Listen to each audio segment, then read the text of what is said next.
The walls of these temples are adorned with intricate carvings, hieroglyphics that record the stories, beliefs, and rituals of this ancient civilization. They offer us a glimpse into a world steeped in symbolism and mythology, a world where gods walked among men and the pharaoh was considered a living embodiment of the divine. Each carving, each inscription is a piece of a puzzle. Deciphering these cryptic messages allows us to piece together the story of ancient Egypt. We uncover the names of forgotten pharaohs, the legends of their reigns, and the rituals that defined their lives. But the temples hold secrets yet to be fully understood. Mysteries that continue to intrigue archaeologists and historians alike.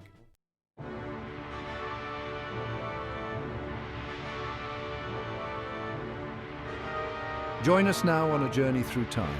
We will delve into the heart of these ancient temples. Our exploration will take us from the sprawling complex of Karnak, the largest religious structure ever built, to the awe-inspiring rock-cut temples of Abu Simbel, relocated to escape the rising waters of the Nile.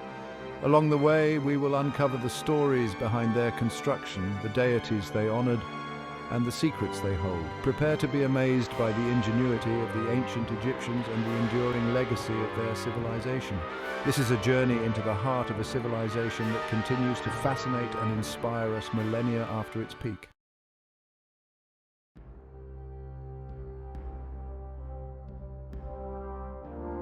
Our journey begins in the heart of ancient Thebes, now the modern city of Luxor.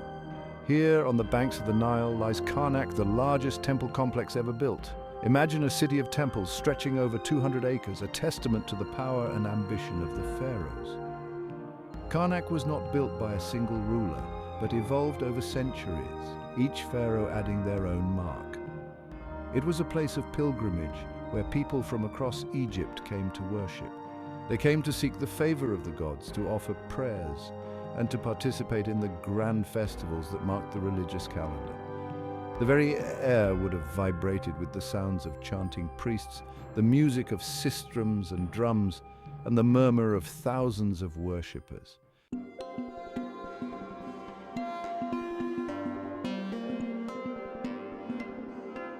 At the heart of Karnak lies the Temple of Amun-Re, the king of the gods. But Karnak was not just dedicated to one deity. Within its walls you would find shrines to Mut, Amun's consort, and Khonsu, their son. Each god had their own precinct, a temple within a temple, reflecting the complex cosmology of the ancient Egyptians. Imagine strolling through avenues lined with towering statues, their granite forms gazing down at you. As you pass through massive gateways, pylons adorned with scenes of pharaonic triumph, you enter courtyards open to the sky. Each step deeper into Karnak reveals new wonders, a testament to the skill and artistry of the ancient Egyptian craftsmen.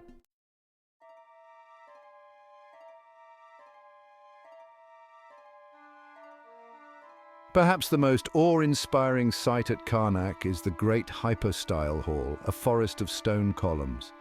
Picture yourself standing beneath its colossal roof supported by 134 massive columns, each intricately carved with hieroglyphs and images of the gods. The central columns, the tallest, soar 70 feet into the air, their capitals carved in the shape of open papyrus flowers. The hall was designed to inspire awe, to evoke a sense of the divine. In ancient times, it would have been filled with the smoke of incense, the flickering light of oil lamps illuminating the carvings on the walls. The air would have been thick with the scent of myrrh and lotus, creating an otherworldly atmosphere.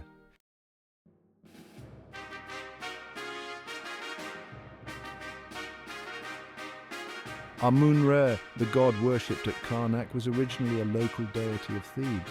However, as Thebes grew in power, so did Amun-Re. He became associated with the sun god Ra, and his power reached its zenith during the New Kingdom. Pharaohs like Thutmose III and Ramesses II attributed their victories in battle to the favor of Amun-Re. They showered the temple with riches, expanding its walls, adding new shrines, and ensuring that Amun-Re remained the most powerful god in the land. The wealth of Karnak was legendary, its priests wielding considerable influence in both religious and political matters.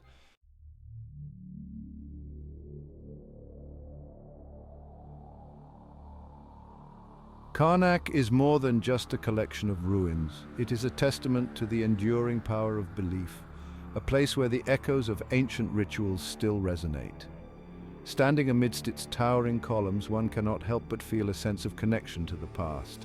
The secrets of Karnak continue to be revealed, each new discovery adding to our understanding of this remarkable civilization. Karnak stands as a reminder of the grandeur and achievements of ancient Egypt, a civilization that continues to captivate the imagination of the world.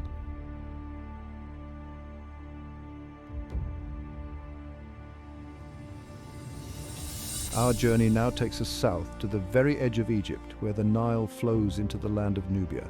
Here, carved into the sheer face of a sandstone cliff, lie the twin temples of Abu Simbel.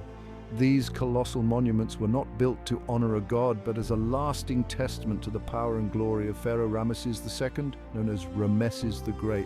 Imagine the scene: four colossal statues of Ramesses, each over 65 feet tall, seated upon their thrones, guarding the entrance to the main temple.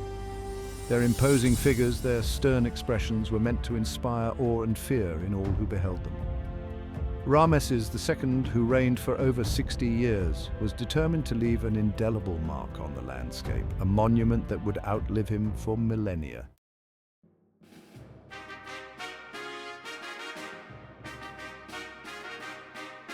Unlike the towering pylons and open courtyards of Karnak, the temples of Abu Simbel were carved directly into the living rock. Thousands of laborers toiled for years using copper chisels and stone hammers to hew these magnificent structures from the cliff face. The main temple, dedicated to Ramesses himself, is aligned with the rising sun. Twice a year, on the anniversary of Ramesses' coronation and his birthday, the first rays of dawn would penetrate the depths of the temple, illuminating a shrine at the back, where statues of Ramesses and the gods resided. This celestial alignment was a testament to the skill of the ancient Egyptian architects and their understanding of astronomy.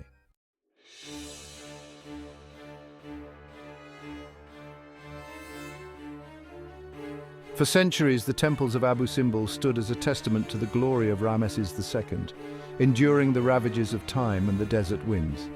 However, in the 20th century, a new threat emerged, one that even the might of Ramesses could not withstand. The construction of the Aswan High Dam, a marvel of modern engineering, threatened to submerge Abu Simbel beneath the waters of Lake Nasser, the vast reservoir created by the dam.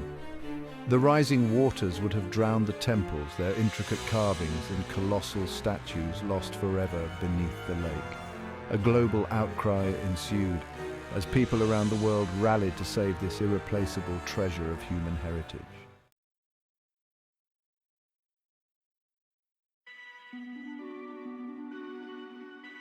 In a remarkable feat of international cooperation, archaeologists, engineers, and governments from around the world came together to save Abu Simbel. A daring plan was hatched to dismantle the temples block by block and to reassemble them on higher ground, safe from the rising waters.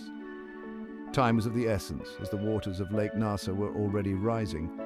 The temples were carefully surveyed, photographed, and documented in meticulous detail. Then, using diamond-tipped saws, the temples were cut into over 1,000 blocks, each weighing up to 79 tons.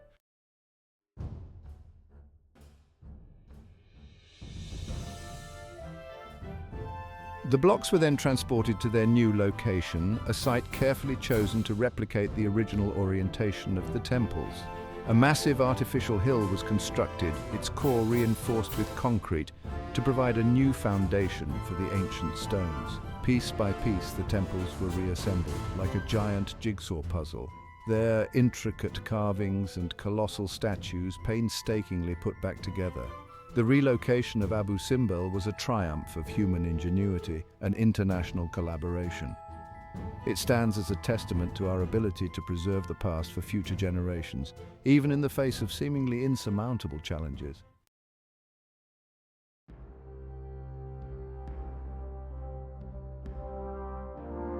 Our journey along the Nile now brings us to Luxor, a city synonymous with the grandeur of ancient Egypt. Here on the east bank of the river stands the Temple of Luxor, a magnificent complex dedicated to Amun-Re, the king of the gods. Unlike the sprawling complex of Karnak, Luxor Temple was designed as a unified whole, its architecture reflecting its specific purpose. Luxor was not a place for the dead, but a temple for the living god. It was here that the pharaoh considered the earthly embodiment of Horus, the living king, would come to be crowned and to reaffirm his divine right to rule. The temple's layout, its axis aligned with the rising sun, symbolized the pharaoh's journey from the darkness of the womb to the light of kingship.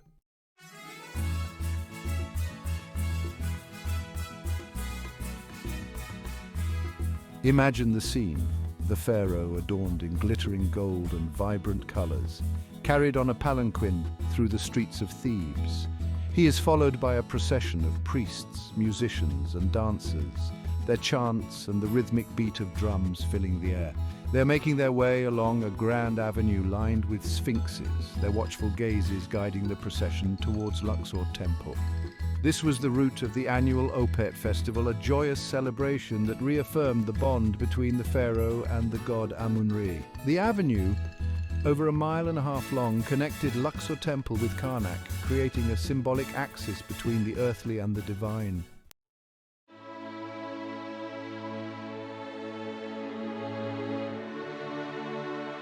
The Opet festival was a time of great rejoicing and religious fervor. For 2 weeks, the statues of Amun-Re, Mut, and Khonsu would leave their sanctuary at Karnak and travel in grand procession to Luxor Temple. This journey, both physical and symbolic, represented the rejuvenation of the pharaoh's power and the continued fertility of the land.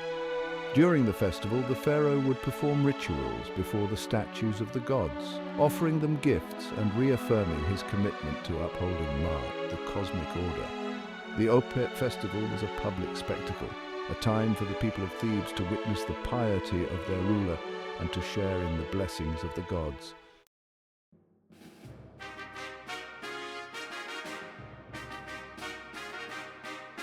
While Luxor Temple was founded by Amenhotep III, it was Ramesses II, the pharaoh synonymous with grand building projects, who left his mark on the complex. He added a massive pylon gateway at the entrance, adorned with scenes of his military victories, a constant reminder of his power and might. He also erected colossal statues of himself, some over 50 feet tall, their imposing figures guarding the temple's entrance. Ramesses II understood the power of architecture to convey messages of authority and to inspire awe in the hearts of his subjects.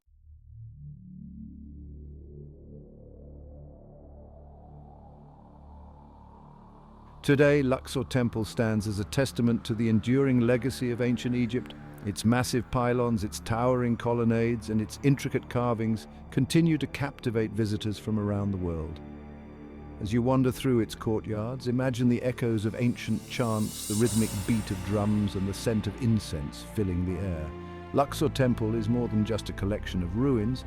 It is a living testament to the power of belief, the grandeur of pharaonic ambition, and the enduring allure of ancient Egypt.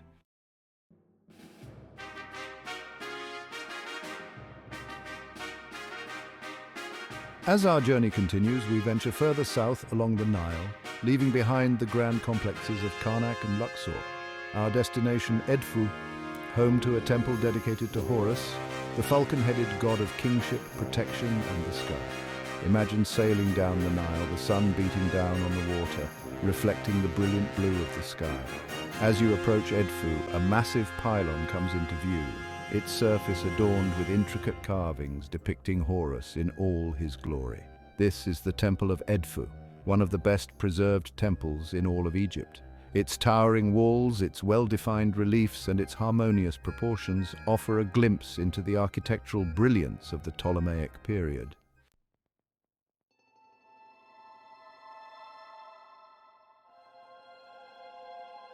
Further south still, we arrive at Kom Ombo, a site where the Nile widens, its waters flowing past a double temple unique in all of Egypt. Here, two gods, seemingly opposed, were worshipped side by side. Horus, the falcon god, and Sobek, the crocodile god. Imagine the reverence, the slight trepidation perhaps. As ancient Egyptians approached this temple, its dual dedication a testament to the complexities of their beliefs.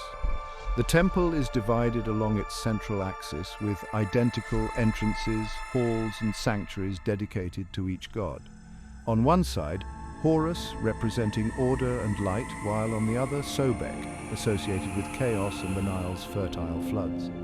This dual dedication reflects a deep understanding of the interconnectedness of seemingly opposing forces, a balance essential for life and the cosmos.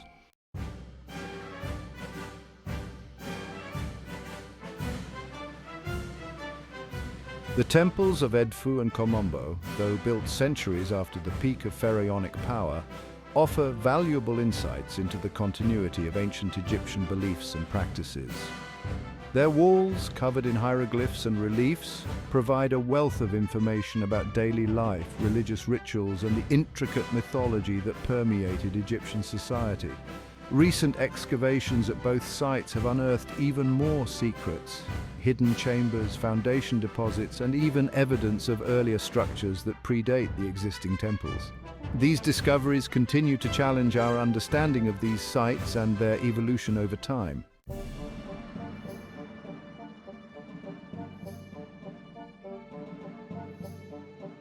For example, at Edfu, archaeologists recently uncovered a series of underground chambers beneath the temple. These chambers, sealed for centuries, contained offerings and ritual objects, providing valuable insights into the secret rites performed by the priests of Horus. At Kom Ombo, excavations have revealed evidence of a much older temple dedicated to Sobek, dating back to the Middle Kingdom. This discovery suggests that the site had been a place of worship for far longer than previously thought, highlighting the layers of history embedded within these ancient monuments. Each new discovery, each inscription deciphered, adds a new piece to the puzzle, enriching our understanding of ancient Egyptian civilization.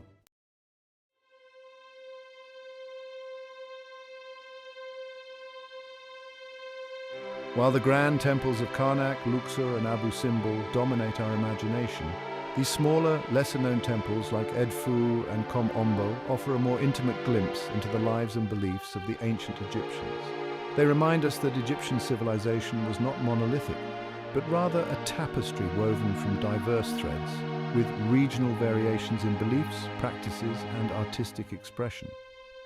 These temples, often overlooked in favor of their more famous counterparts, offer a unique perspective on the richness and complexity of ancient Egyptian culture, reminding us that there is always more to discover, more to learn, and more to appreciate about this endlessly fascinating civilization.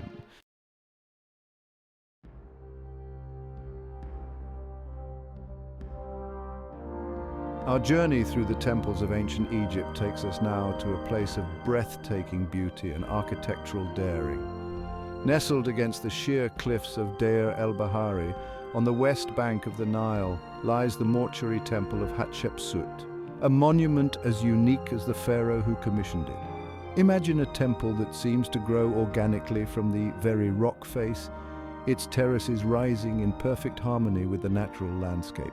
This is Djeser, Holy of Holies, as it was known in ancient times, a testament to the vision of Pharaoh Hatshepsut, one of the few women to rule Egypt. Unlike the massive pylons and enclosed courtyards of earlier temples, Hatshepsut's temple embraced the open space, its colonnades and terraces offering breathtaking views of the Nile Valley and the distant necropolis beyond.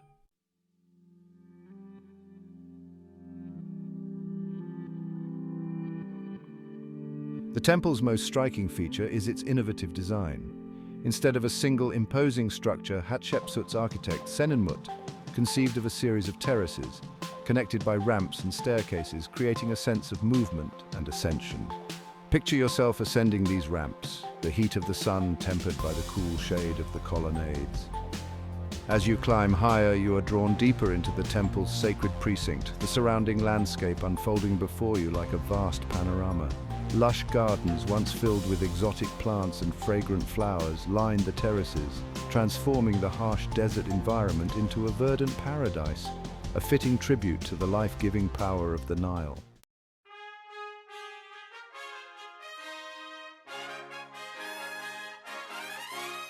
Hatshepsut's reign was marked by peace and prosperity.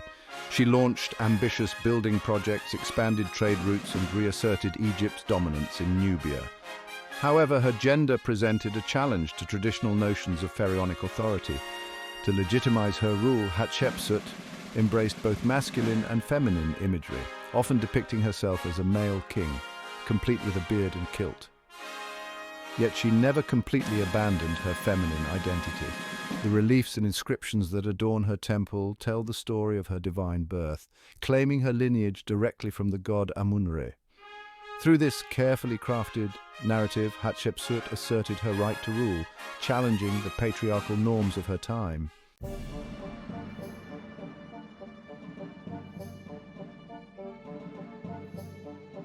Despite its grandeur and the wealth of information gleaned from its inscriptions, Hatshepsut's temple still holds mysteries.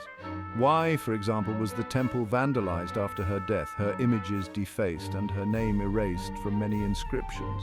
Was it an act of revenge by her stepson, Thutmose III, who she had sidelined for the throne? Or were there other political motivations at play? The exact circumstances surrounding Hatshepsut's demise and the subsequent attempt to erase her legacy remain unclear, shrouded in the mists of time. These unanswered questions continue to intrigue scholars, adding to the allure of Deir el-Bahari.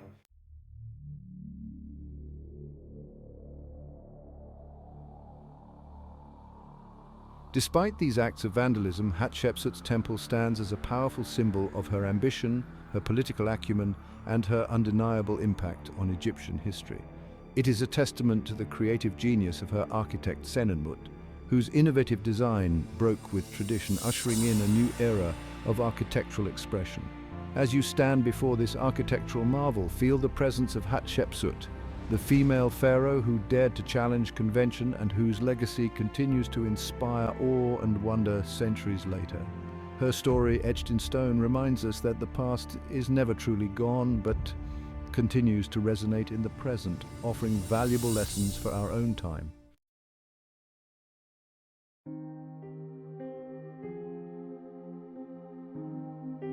As we conclude our journey through the majestic temples of ancient Egypt, we are left with a profound sense of awe and wonder. These monumental structures scattered along the banks of the Nile are far more than just piles of stone and rubble. They are tangible links to a civilization that flourished for over 3,000 years, a civilization that left an indelible mark on the course of human history. Each temple, from the sprawling complex of Karnak to the intimate sanctuary of Hatshepsut, offers a unique window into the past. Through their intricate carvings, their towering pylons, and their sacred spaces, we catch glimpses of the beliefs, the rituals, and the aspirations of the ancient Egyptians. We see their deep reverence for the natural world, their fascination with the cosmos, and their unwavering belief in the afterlife.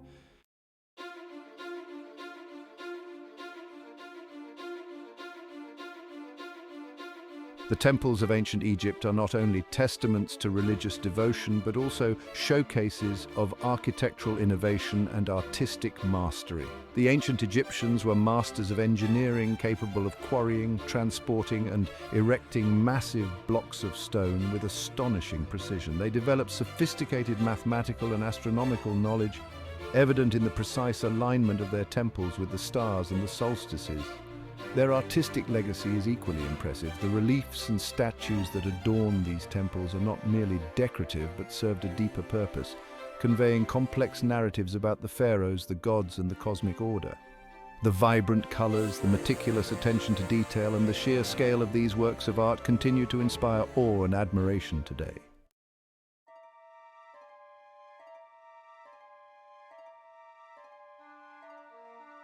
Why, millennia after their creation, do these temples continue to captivate our imaginations?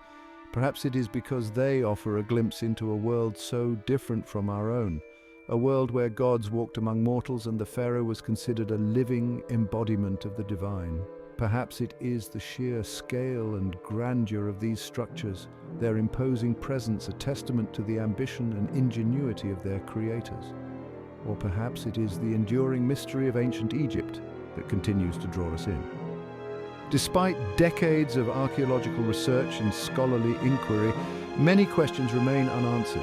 The meaning of certain hieroglyphs, the purpose of hidden chambers, and the motivations behind some pharaonic decisions continue to be debated and explored, ensuring that the study of ancient Egypt remains a vibrant and ever-evolving field.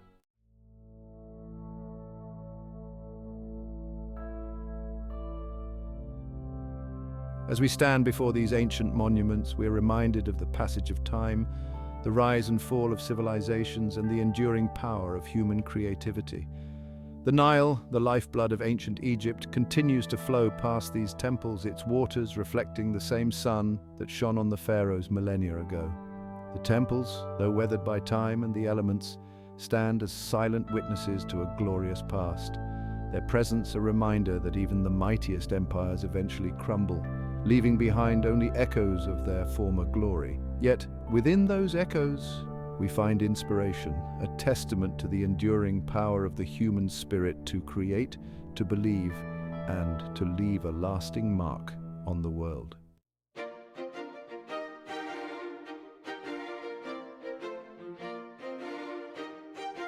Our journey through the temples of ancient Egypt may be coming to an end, but it is really just the beginning. There is so much more to discover, to explore, and to learn about this endlessly fascinating civilization. So let us continue to ask questions, to seek answers, and to marvel at the wonders of this ancient land. Let the legacy of the pharaohs, their temples, and their enduring achievements inspire us to learn from the past, to appreciate the present, and to build a future worthy of their memory.